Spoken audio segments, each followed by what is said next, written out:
Good morning students. आज हम लोग क्लास 12th की हिंदी के गजानन माधव मुक्तिबोध द्वारा रचित सहर्ष स्वीकारा है, इसके चौथे पार्ट का अध्ययन करेंगे। तो आइए हम सर्वप्रथम देखते हैं इसके अंतिम छंद का अर्थ।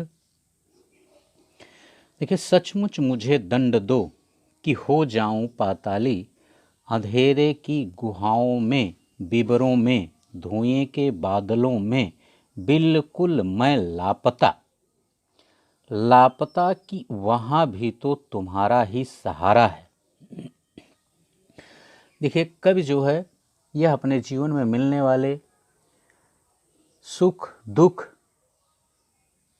सफलता असफलता सबको सहर्ष प्रसन्नतापूर्वक स्वीकार कर लेता है और वह अपनी प्रियतमा के स्नेह में इस तरह से आच्छादित हो चुका है, घिर चुका है कि वह उससे अलग होना चाहता है। इसीलिए लेकिन जब वो उससे अलग होना चाहता है तो वो अपनी प्रियतमा से दंड की भी याचना करता है कि मैं तुमसे अलग होना चाहता हूं तो मुझे दंड भी दो। इसीलिए कह रहा है कि सचमुच मुझे दंड दो कि हो जाऊं पाताली, अंधेरे की गुहाओं में, विवरों में, धुएं के बादलों में। कवि यहां अपनी प्रियतमा के स्नेह से दूर होना चाहता है, अतः वह उसी से दंड की याचना करते हुए कह रहा है कि वह ऐसा दंड चाहता है कि प्रियतमा के न होने से वह पाताली अंधेरे की गुहाओं में, विवरों में, यानी पाताल की अंधेरी गुफाओं, गुहा माने होता है गुफा, और बीबर, बीबर माने बीबर का जो शाब्दिक अर्थ होता है वह होता है बिल या छिद्र। तो गुफा भी जो होती है वो पर्वतों में होने वाले छिद्र को ही गुफा भी कहते हैं। तो यहाँ चाहे आप उसको बीबर ही कह दीजिए अथवा सुरंग मान लीजिए।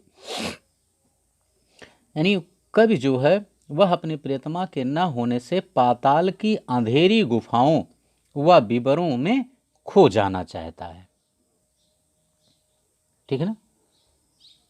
हो जाऊं पाताली अंधेरे की गुहाओं में, बीबरों में, मैं पाताल की अंधकार से युक्त गुफाओं और सुरंगों में खो जाऊं। धुएं के बादलों में बिल्कुल मैं लापता। फिर कवि ऐसा मानता है कि वह ऐसी जगह पर स्वयं का भी अस्तित्व नहीं मालूम कर पाएगा। क्योंकि जैसे होता ना कि एक मुहावरा है कि अंधेरे में हाथ फैलाना, तो हम अंधेरे कमरे में जाके हाथ फैलाते रहें, कोई भी वस्तु हमको दिखाई नहीं देती, यानी हाथ को हाथ ही नहीं सूझता है। एक मुहावरा है, हाथ को हाथ न सूझना, यानी दायां हाथ ही ये नहीं जान पाता कि बायां हाथ किधर है, बायां ये नहीं जान पाता कि दायां किधर है। तो वहाँ स्वयं को ही भी व्यक्ति भूल जाता है कि मैं कौन हूँ। इसीलिए कह रहा है कि मैं पाताल की गुफाओं और उसके सुरंगों में खो जाना चाहता हूँ, क्योंकि ऐसी जगहों पर हमारा स्वयं का भी अस्तित्व नहीं मालूम पड़ेगा। धुएं के बादलों में बिल्कुल मैं लापता। और कब कहता है कि वह धुएं के रूपी बादल में लुप्त हो जाना चाहता है। ठीक है ना। लापता कि वहां भी तुम्हारा ही सहारा है। फिर कहता है लेकिन फिर भी मैं जहां लापता होना चाहता हूं, ऐसी जगह पर भी मुझे आपके ही प्रेम या स्नेह का सहारा है। इसलिए कि जो कुछ भी मेरा है या मेरा जो होता सा लगता है, होता सा संभव है। फिर आगे कवि कह रहा है इसलिए कि जो कुछ भी मेरा है।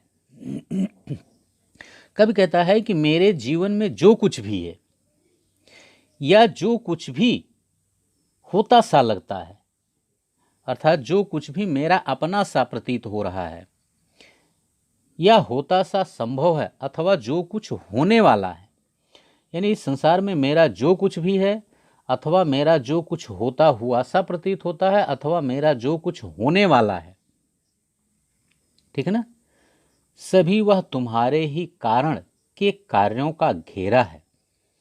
कह रहा है कि हे प्रिय, वह सब तुम्हारे ही कारण है। अर्थात कवि यह कहना चाहता है कि हे प्रिय, मेरी वर्तमान स्थिति और भविष्य की उन्नति या अवनति ये सब तुम्हारे ही कारण हैं। इसीलिए कह रहा है कि जो कुछ भी मेरा है या जो होता सा लगता है या होता सा संभव है, अर्थात मेरी भविष्य की उन्नति क्या होगी, अवनति क्या होगी, जो कुछ मेरा है, जो मेरी वर्तमान स्थिति है, वह सभी वह तुम्हारे ही कारण वह सब तुम्हारे ही कारण संभव है। फिर आगे कवि कह रहा है कि कार्यों का वैभव है। अब तक तो जिंदगी में जो कुछ था, जो कुछ है। फिर आगे कवि कह रहा है कि अब तक मेरे जीवन में हर्ष, विषाद, सफलता, असफलता जो कुछ भी है, ठीक ना, जिंदगी में जो कुछ था, जो कुछ है, उसे मैंने प्रसन्नतापूर्वक स्वीकार किया है, सहर्ष स्वीकारा है, उसे मैंने प्रसन्नतापूर्वक स्वीकार किया। अर्थात मेरी जिंदगी में अब तक जो कुछ भी वैभव था, कार्यों का वैभव यानी सुख समृद्धि जो थी, संपन्नता थी, जो भी दुख था, हर्ष था, विषाद था, सफलता थी, असफलता थी, जो कुछ भी मेरे जीवन में अब तक था, मैंने उसे प्रसन्नतापूर्वक स्वीकार किया है। क्यों? इसलिए कि जो कुछ भी मेरा है वह तुम्हें प्यारा है। मैंने इसे इसलिए स्वीकार किया है क्योंकि अब तक मैं ये मानता हूँ कि मेरे पास जो कुछ भी था वह तुम्हें प्यारा था, अर्थात तुमने भी उसे अपना मान लिया था, इसीलिए मैंने भी उसे प्रसन्नतापूर्वक स्वीकार कर लिया है। ओके, तो ये था ये सहर्ष स्वीकारा है नामक कविता का अंतिम छंद। इसकी व्याख्या आपने देखी। आइए अब हम इसका शिल्प सौंदर्य देख लेते हैं। देखिए, इसमें भी मुक्तक छंद है, भाषा खड़ी बोली है, अनुप्रास अलंकार है। यहाँ लापता शब्द आया है, बिल्कुल मैं लापता, लापता के कारण पुनरुक्ति प्रकाश, ठीक है ना। तुम्हारा ही सहारा है, इसके कारण यहाँ पर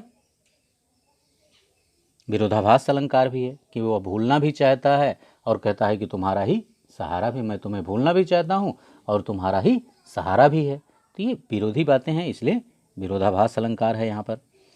कवि जो है वह अपने व्यक्तित्व के कारण प्रियतमा, अपने व्यक्तित्व में प्रियतमा का योगदान स्वीकार कर रहा है, ठीक ना। वह मानता है कि मेरा जो व्यक्तित्व है वह तुम्हारे ही कारण है।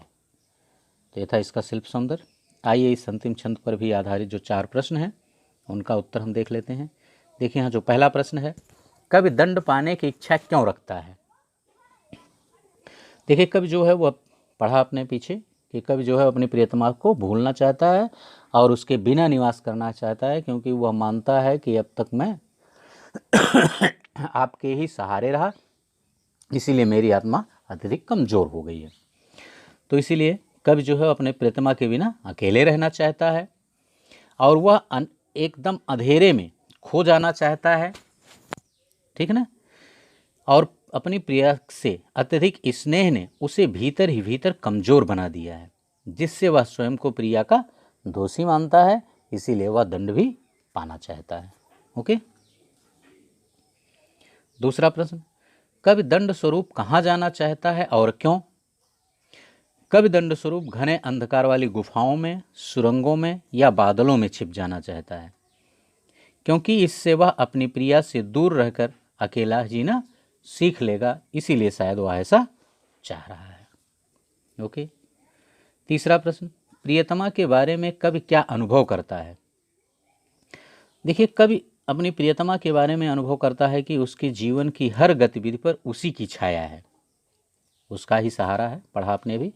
वो मान रहा है कि हर जगह उसी की छाया है तथा उसके जीवन में जो कुछ भी घटित होने वाला है उन सब पर भी उसके प्रियतमा की अदृश्य छाया स्थित है, ठीक है ना, या उसकी प्रियतमा की अदृश्य छाया के कारण ही वह उसके जीवन में घटित होगा, वो ऐसा मानता है। चौथा प्रश्न, कवि को जीवन की हर दशा सहर्ष क्यों स्वीकार है। सीधी सी बात है, कवि ने जीवन में मिलने वाले हर सुख को, दुख को, सफलता को और असफलता को प्रसन्नतापूर्वक इसीलिए स्वीकार किया है क्योंकि वो सारी चीज़ें उसकी प्रियतमा को भी अच्छी लगती हैं। क्योंकि कह रहा ना, सहर्ष स्वीकारा है इसलिए जो कुछ भी मेरा है वह तुम्हें प्यारा है। यानी उसके जीवन में जो कुछ भी चीज़ें हैं वह उसकी प्रियतमा को भी स्वीकार है, अच्छी लगती हैं। प्यारा है माने अच्छी लगती हैं, इसीलिए उन चीज़ों को कवि ने भी स्वीकार कर लिया। ओके बच्चों, बस इस पार्ट में इतना ही। इस पाठ की व्याख्या यहीं पर समाप्त होती है। अगले पार्ट में हम इस पाठ पर आधारित प्रश्नोत्तर लेकर आपके समक्ष उपस्थित होंगे। इस चैनल को अब तक आपने सब्सक्राइब नहीं किया है तो चैनल को सब्सक्राइब कर लें, वीडियो को अधिक से अधिक लाइक और शेयर करें, बेल आइकन दबा दें जिससे कि नया वीडियो अपलोड किया जाए तो उसका नोटिफिकेशन भी आपके पास पहुंच जाए। बस इस पार्ट में इतना ही। Okay, thank you.